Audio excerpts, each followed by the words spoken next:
Hi. So the other day I went to grab a towel after my shower and realized it was still in the laundry.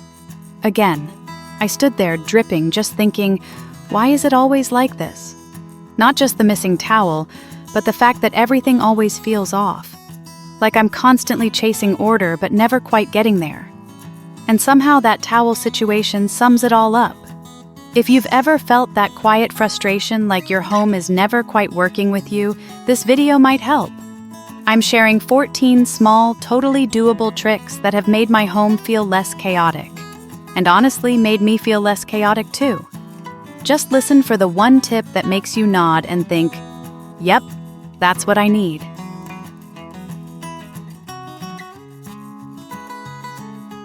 Let's start with the floor, because when the ground is clear, your brain can finally rest. There's a kind of tired that hits when you walk through your home and feel like you're dodging small messes every few steps. A laundry basket in the hallway, a reusable shopping bag slumped in the corner, a stack of mail that somehow migrated to the floor. It's not a disaster, but it adds up, and the floor, more than any other surface, sends a message. You haven't finished yet. One thing that helped me was this mindset shift. The floor is not storage, even temporary storage. I hung 2 adhesive hooks inside the coat closet for those bags I tend to drop by the door. Swapped my floor-standing laundry basket for a slim bag that hangs inside the closet door. And in the bathroom, I mounted a tiny shelf for backup soap and towels, so nothing ends up stacked next to the toilet anymore. These are small things, but they change how the space feels. Because when the floor is clear, your mind doesn't feel like it's chasing unfinished business all the time. By the way, tomorrow I'm sharing a few habits that keep your home clean without cleaning all the time. The kind of things no one really teaches you, but once you know, you'll never go back. Don't miss it. Okay, now that we've cleared the ground, let's turn to something that's probably hiding in your cabinets right now and secretly wasting your time every day.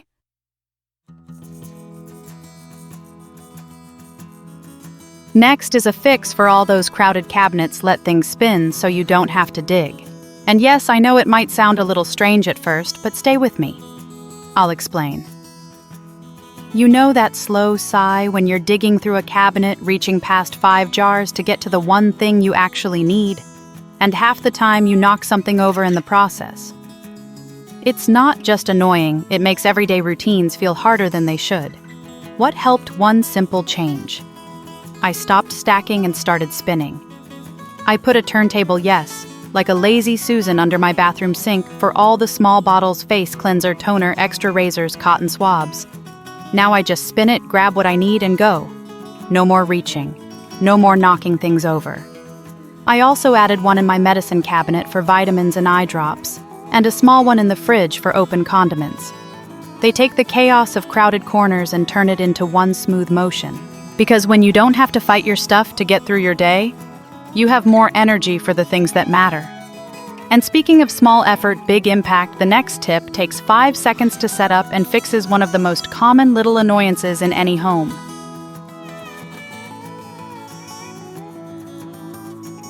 Then comes one of my favorite tiny tricks, real solutions with rubber bands. It's about the little daily frustrations you just put up with. Until one day you realize, wait, that didn't have to be that annoying. Like clothes slipping off hangers. You hang it up, it slides off. You hang it again, it slides again. It's not a big deal, right? But when that happens 5 times in a week, it feels bigger than it is. What fixed it for me? 2 plain rubber bands. I wrapped one on each end of the hanger right where the straps sit. Instant grip. No more slipping, no fancy velvet hangers, no trip to the store, just something I already had in the junk drawer. I've also used rubber bands to stop soap dishes from sliding around the sink, and once to keep a rolled yoga mat from unrolling itself on the closet shelf. It's a small trick, but it's really about this. You don't have to live with little irritations just because they're small. Sometimes a 10-second fix clears up a little mental clutter you didn't even know was there. And if you're into easy wins like that, wait till you see what's next. It takes 0 tools and makes even messy areas feel put together.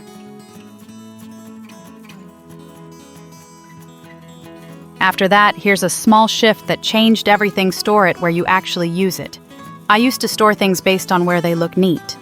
Mail by the entry table, extra towels in the hallway closet, the lint roller, somewhere in the bathroom drawer. It looked okay on the surface, but I was constantly walking back and forth, moving stuff around and getting frustrated. Then I shifted one rule: what I use every day should live where I use it. Now the lint roller hangs behind the bedroom door because that's where I always realized I needed it. I keep dish towels in the cabinet under the sink, not folded prettily on the other side of the kitchen, and the box cutter I use to open packages. It's now in the same drawer where I keep scissors, not buried in the junk tray I kept just for tools. This change isn't about organization. It's about energy, the kind we waste doing little corrections all day without noticing. When you stop working around your stuff and start letting it work with you, everything gets easier. Ready for something even simpler? The next tip helps with that weird guilt pile you keep meaning to deal with.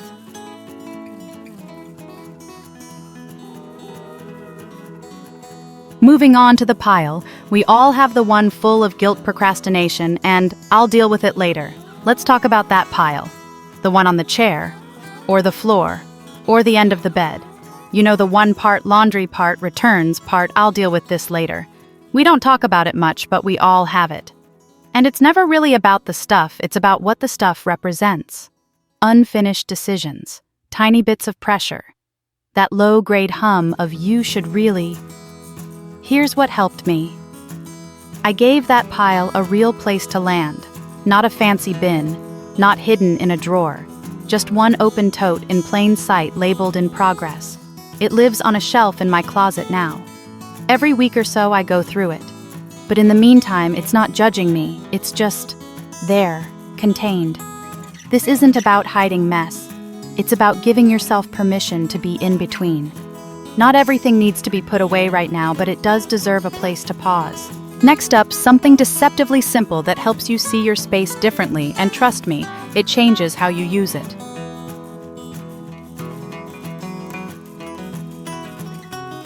Now let's talk about visibility, because if you can't see it, you'll forget it. There's a reason some areas in your home feel like they stay messy, no matter how many times you clean them. It's usually not about laziness. It's about invisibility. When you can't see what you have, you can't use it.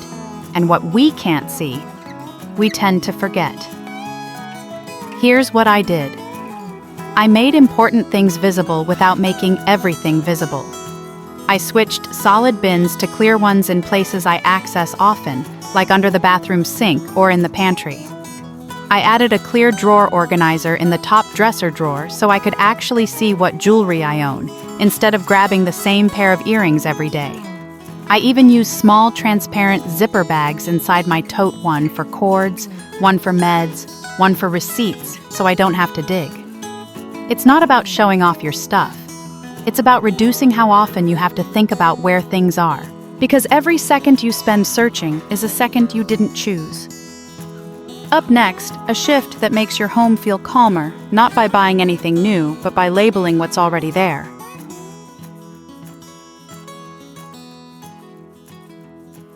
Tip number 7 is about memory and why your future self will thank you for labeling things now. Let's be honest, when we organize, we think we'll remember where everything goes. But a week later, the neat bins are a mess again, and we're wondering, wait, why did I put this here? It's not because we're disorganized. It's because memory is unreliable when life gets full. Here's what changed everything. I started labeling like I was helping someone else live in my house. I labeled bins, baskets, drawers, even inside the fridge. And not just categories like toiletries or snacks. I got specific. Hair tools, don't forget the diffuser nozzle. Snacks, open ones in front, unopened in back. Laundry shelf top equals clean cloths, bottom equals dirty rags. Sometimes I even label things just for myself, like returns or drop off this week. That way, even if my day is chaos, I'm not relying on my brain to hold one more thing. Labels aren't about being type A. They're about building a system that forgives you for forgetting. Coming up next, we're going to move beyond bins and drawers and look at something unexpected that affects how your whole space feels.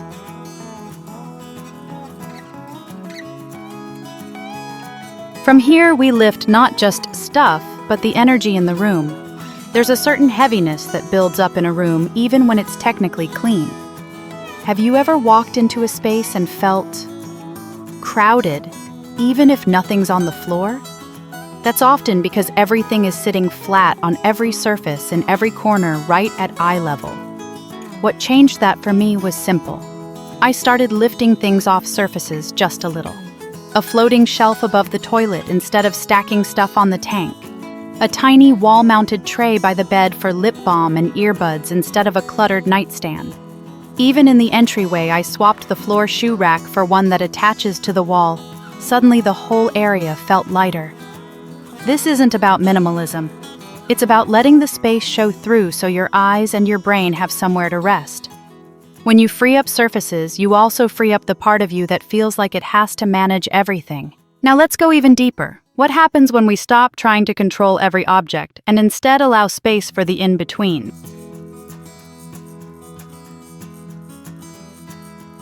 Next, we make room for the in-between, the things that aren't done but still need space to land. Not everything in your home needs to be put away.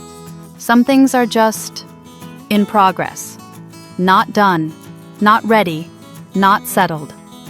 And when we try to force those things into strict systems, they push back, usually by ending up in random places. That's why this tip isn't about organizing more. It's about giving temporary things a real place to land and naming it as such. I have a small tray labeled pending on my desk. That's where I put forms I need to sign, receipts I haven't logged yet, or that one product I still need to return. In my hallway closet, there's a soft basket marked transition things. I'm not ready to keep or toss, like a gift I'm unsure about, or clothes I might pass along. Here's the trick: when you acknowledge something as temporary, you release the guilt of not finishing it. You're not lazy, you're just in a moment of not yet. And your home can hold space for that too. Gently, clearly, without shame. Coming up, let's talk about what happens when your floor plan is fine but the flow still feels off, and how one tiny shift can reset that.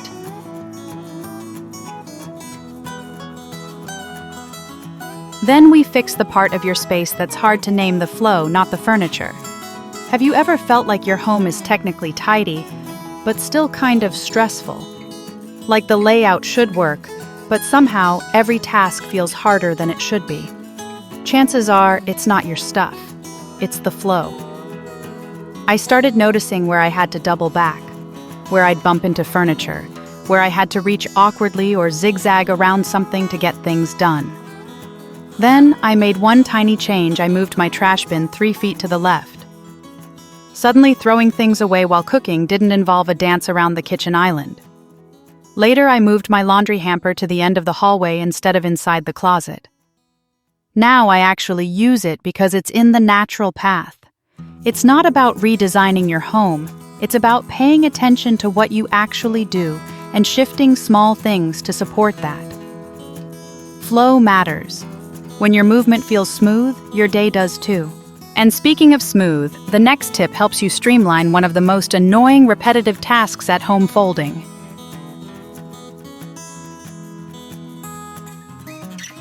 Coming up is a folding trick that sounds basic but saves time, sanity, and space. Folding clothes isn't the problem. It's refolding, restacking, refixing the same pile because one shirt at the bottom ruined the whole thing. That's where I used to get stuck: neat one day, tornado the next. The fix: I stopped stacking. I started filing. Instead of piling folded shirts or leggings on top of each other, I placed them upright like files in a drawer. Now when I pull one out, the rest stay in place. No more digging. No more collapsing stacks. No more "I'll fix it later." And it doesn't have to be fancy. I cut cardboard from a shipping box to divide the drawer. Took 10 minutes. Now I can see everything at once and grab it without a mess. It's one of those changes that sounds boring, but feels like a gift every morning. Next up, let's tackle that sneaky space that quietly builds clutter and how a 5-second habit can keep it from taking over.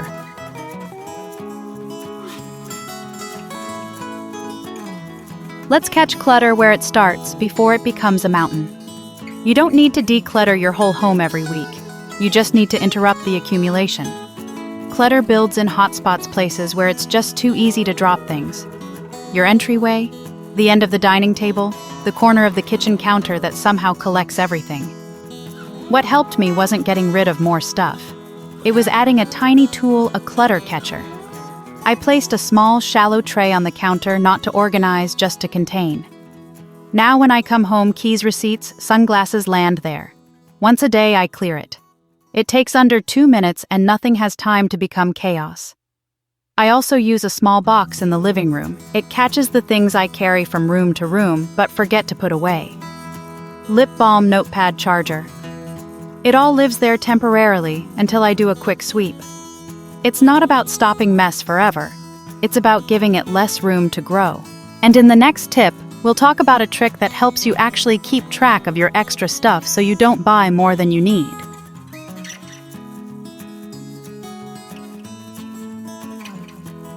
Almost there now, let's corral all the extras into one simple spot. You ever go to put something away, batteries, shampoo, maybe light bulbs, and suddenly find out you already have 3 of the same thing, still in the packaging, just hidden in different places. It's not wasteful, it's normal. Because when we can't see what we have, we assume we don't have it. That's why I made one small shift. All extras now live in one place. I cleared one small bin in the hallway closet. Labeled it Backups Plus Extras. Now every time I restock the bathroom or kitchen, I check that bin first. Need toothpaste? It's there. Need hand soap? Check the bin, not the store. It saves money, sure. But more than that, it saves the mental clutter of did I already get that? No more duplicates? No more scattered spares? Just one quiet little spot that makes your brain exhale. And speaking of things that take up space quietly, our last tip is about how to make a home feel more yours, without adding anything new.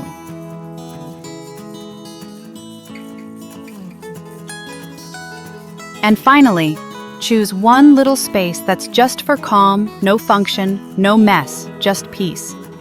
After all the bins, hooks, and labels, here's what surprised me the most. The thing that made my home feel more peaceful wasn't what I organized, it was what I left alone. So here's my last tip. Choose one small space that's just for calm, not for function, not for storage, just peace. For me, it's the top of my dresser. I keep one candle, a framed photo, and nothing else. No receipts, no change, no for now pile. It's the first thing I see when I wake up, and the last when I turn out the light. And because I've protected that little surface even when the rest of the house is in motion, it reminds me that peace is something I can create on purpose. You don't need a whole room, just a corner that tells your nervous system. Here, it's okay to exhale. Now let's wrap this all up, not with pressure, but with permission.